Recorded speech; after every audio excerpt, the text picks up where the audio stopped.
Friends, பாவக்காய் பொரியல் செய்ய பாவக்காய் முழுசாக கழுவிட்டு நீட்டு வாக்கில் வெட்டிட்டு இந்த மாதிரி எவ்வளோ மெலிசாக வெட்ட முடியுமோ அவ்வளோ வெட்டிக்கிறலாம். வெட்டிட்டு இந்த மாதிரி அகலமான சீஞ்சட்டி தான் நல்லாயிருக்கும். ஒரு சட்டி வச்சு ஒரு குழிக்கரண்டி எண்ணெய், 1/2 ஸ்பூன் கடுகு, வெங்காயம் 2 மீடியம் சைஸ் வெங்காயம், பொடியாக நறுக்கின பூண்டு, உப்பு போட்டு இந்த மாதிரி பாதி வதங்கின பிறகு 1/2 கிலோ பாவக்காய் வச்சுருங்க.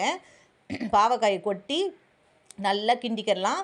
ஃபுல் ஃப்ளேமில் வச்சு நல்லா கிண்டி விட்டுட்டு இப்போ மீடியம் ஃப்ளேமில் வச்சுட்டு இந்த மாதிரி பாவக்காயை நல்லா பரப்பி வச்சு 3 நிமிஷம் மூடி வச்சுட்டு எடுத்து கிண்டணுன்னா கொஞ்சம் வதங்கிருச்சு பாருங்கள். இதே போல் கிண்டி விட்டுட்டு திரும்ப 3 நிமிஷம் மூடி போட்டு எடுத்து கிண்டுனா நல்லா வதங்கி வந்துடும்.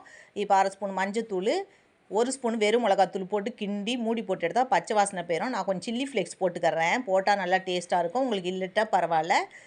அவ்வளோதான், சூப்பரான பாவக்காய் பொரியல் ரெடி.